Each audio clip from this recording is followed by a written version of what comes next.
Segampang itu ibadah ya. Jadi ngumpulin istri ibadah, nimang anak ibadah, ngaji begini ibadah, meskipun nggak paham, nggak ada syaratnya paham. Yang menyenangkan dalam Islam kan gitu, ngaji itu udah harus paham. Yang penting datang, pura-pura paham, selesai.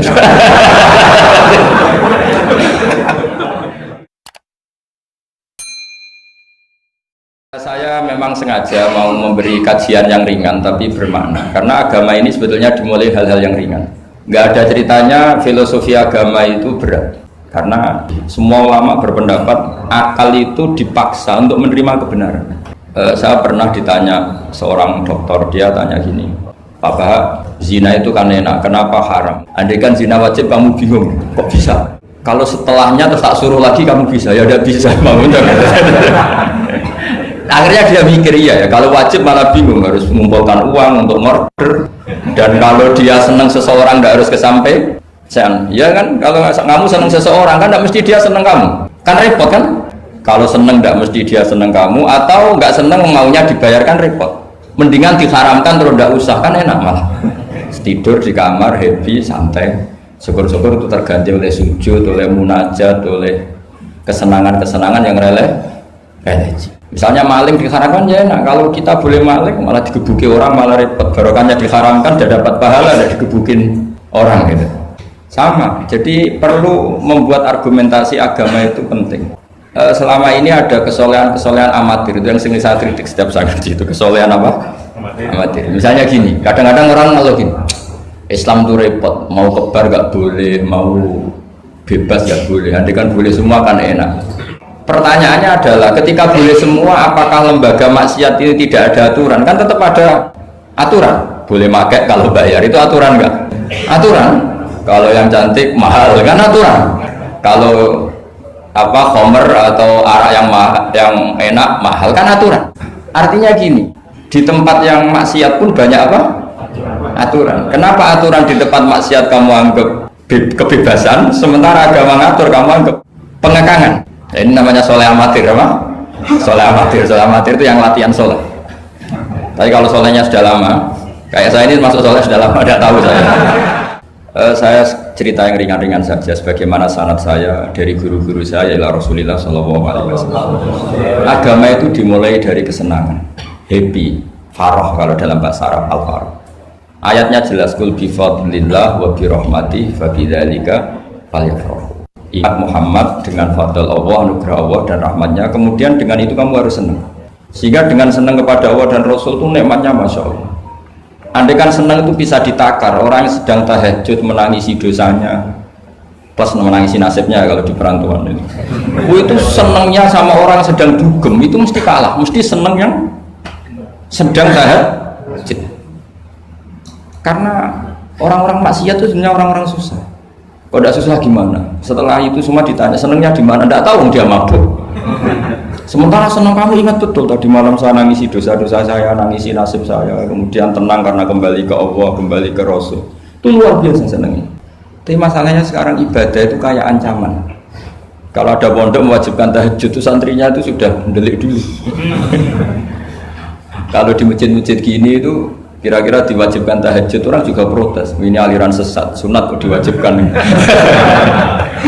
Jadi agama itu banyak keunikan, tapi yang jelas saya pastikan kamu harus senang.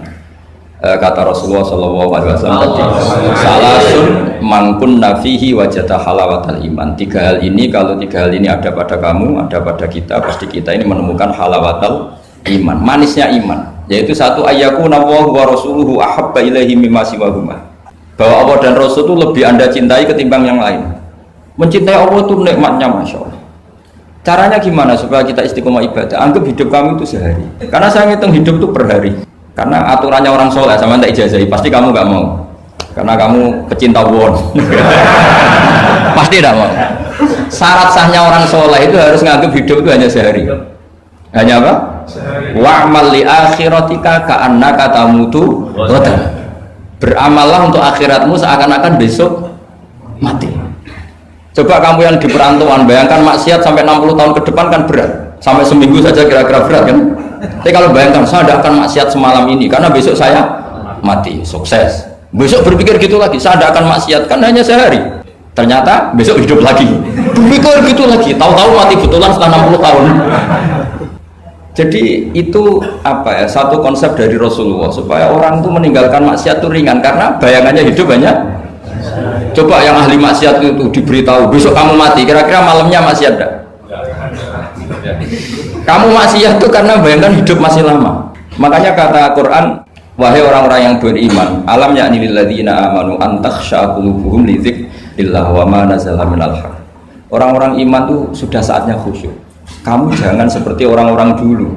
Orang-orang dulu fatola alaihimul amatu faqasat qulubuhum. Orang itu menjadi wangkot, menjadi keras hatinya karena merasa hidupnya itu panjang. Ini penting, ini konsep-konsep yang ada di hadis sahih. Jadi tidak perlu kamu soal ini sahih apa enggak, tak pastikan sahih. Saya ini baca hadis lama sekali. Jadi yang nyoal harus imbang. Kalau enggak kayak Tyson dengan Elias Pikal. Supaya clear, supaya jelas. Saya sering ketemu para pemikir di Jogja dan berkali-kali saya bilang harusnya diskusi itu imbang. Ini bukan karena keangkuhan tapi karena proporsional. Awal maksiat itu dimulai karena tidak senang tercari kesenangan dan pilihannya maksiat. Coba kalau kesenangan itu ada pada taat, itu luar biasa. Sampai Rasulullah itu menggambarkan ketaatan yang baik itu ada hadis yang mungkin kalau orang Jogja, orang Solo itu tidak siap karena agak priayi. Nabi pernah ngendikan wa fi buti ahadikum shadaqah. Kamu ngeloni istri kamu itu ya sedekah. Sahabat ya tanya, ayati ahaduna syahwatahu wa walahu ajrun. Yang benar aja ya Rasulullah, masa urusan seks, urusan biologis kemudian dia dapat apa? Pahala. Nabi jawabnya ringan saja. Alaysa lawatu ahafi haramin akana alaihi wisrun. Kalau yang digauli itu istri orang atau yang enggak zaujahnya, enggak istrinya, apa dia ada dosa? Ya dosa ya Rasulullah. Fakadzalika lawatu ahafi halalin kana lahu ajrun. Ya begitulah kalau dia kalau salah letak haram, kalau tepat sasaran ya halal. Segampang itu ibadah. Jadi ngumpulin istri ibadah, nimang anak ibadah, ngaji begini ibadah, meskipun nggak paham, nggak ada syaratnya paham. Yang menyenangkan dalam Islam kan gitu, ngaji itu udah harus paham. Yang penting datang, pura-pura paham, selesai.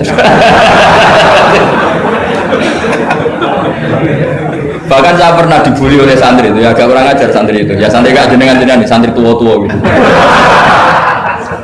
Itu Gus, jenengan sama saya nanti di surganya dulu saya. Kenapa? Karena kata Rasulullah SAW itu man salaka tariqan yaltamisu fihi ilman sahalallahu lahu tariqan ilal jannah. Orang yang mengambah jalan, yang mencari jalan, berjuang sekolah, nyari ilmu. Nyari yaltamisu itu maknanya nyari iltimas. Maka orang yang mencari ilmu itu sahalallahu lahu tariqan ilal jannah, akan dimudahkan jalan ke surga. Itu yang nyari loh Gus. Kalau sudah ketemu kayak jenengan enggak masuk hadis itu. Makanya bersenanglah yang sedang nyari tapi belum ketemu. Karena hadis itu untuk yang masih mencari. Itu pasti sampai Anda saya. Wah saya mikir, wah ini nyari hadis apa yang bela saya. Karena hadis ini itu tidak mihak saya, nggak mihak yang sudah ketemu. Yang namanya nyari kan belum ketemu. Maka bergembiralah yang nyari ilmu udah alim-alim. Karena syaratnya ya kan, man salaka tariqan yaltamisu fihi ilman sahalallahu lahu tariqan ilal jannah. Siapa yang berjalan atau menempuh satu perjalanan mencari ilmu, di mana-mana mencari itu sudah ketemu belum? Belum. Berarti kiai masuk hadis itu enggak? Alhamdulillah, karena kiainya sudah ketemu ilmu. Maka bergembiralah jenengan saat tidak paham, artinya masih mencari. Makanya kalau mau paham jangan paham. Karena saya ini kebetulan memang peneliti hadis dan saya banyak menghafal hadis karena saya suka dengan kalimat-kalimat jamiah, kalimat-kalimat yang komplit dari Rasulullah SAW.